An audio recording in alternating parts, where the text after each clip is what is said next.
Hello and welcome to episode 214 of Nuggets Dungeon Terrain. This would be perfect for Gaslands. You could custom a couple of rules and pop it in.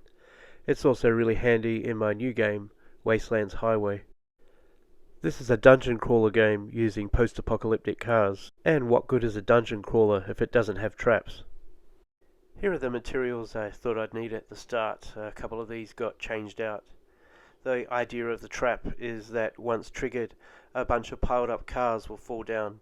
This will either fall on the target or it will block the path. It could even be used so that whoever the leading car is triggers them and the cars fall down, and then the other cars need to go on a much wider route. Because I'm only using 3 cars, I need them to sit much higher than any car that might go past.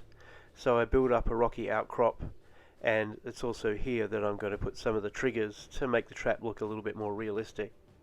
Here I'm also putting in a coffee stirrer. This is going to be a plank that's pulled back, and the elastic energy is stored.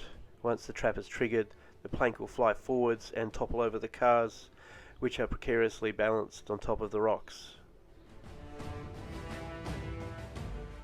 Other than being just the right width, the other 2 advantages of this coffee stirrer is that I can draw some lines on it and make it look more like a rough plank of wood.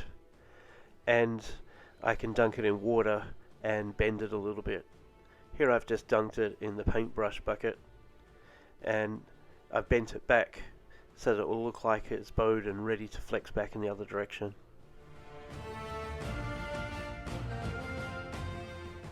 Here I add just a few more stones to make the fulcrum of the trap a little bit higher. It needs to seem realistic that the cars could fall down on top of something.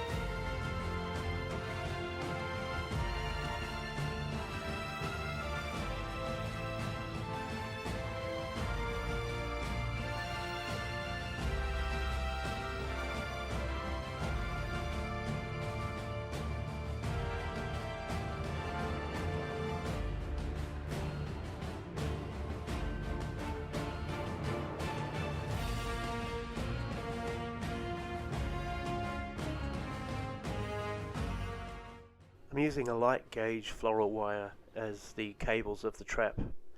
The way it works is that as a vehicle drives over the cable and triggers it, it releases the blade at the back, which cuts through the cable that has the big plank flex backwards. As soon as that's released, the plank can flex into its normal position, toppling the cars over forwards.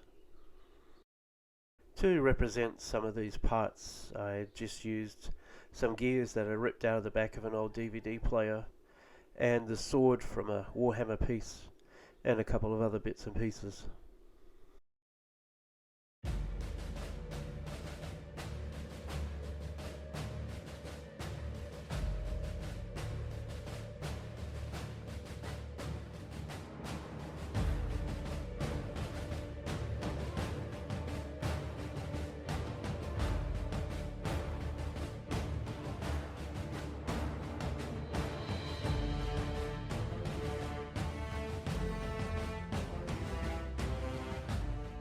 Here's a look at those components up close.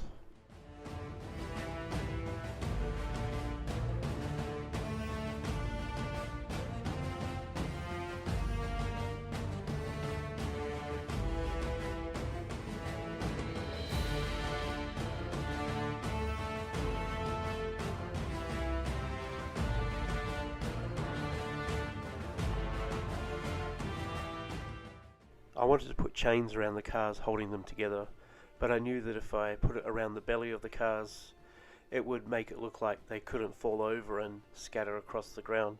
So I put it long ways instead.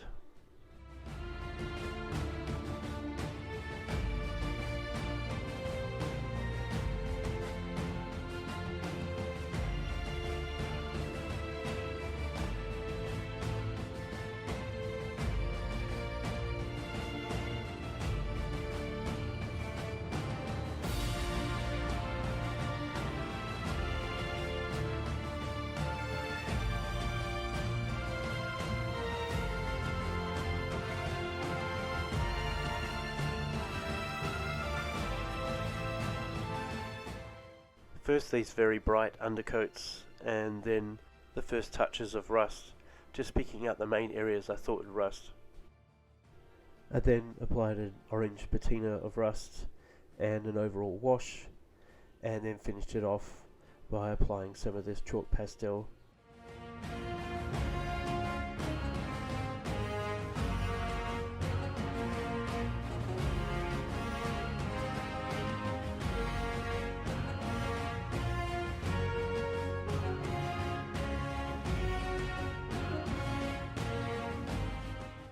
And here's a look at the final piece.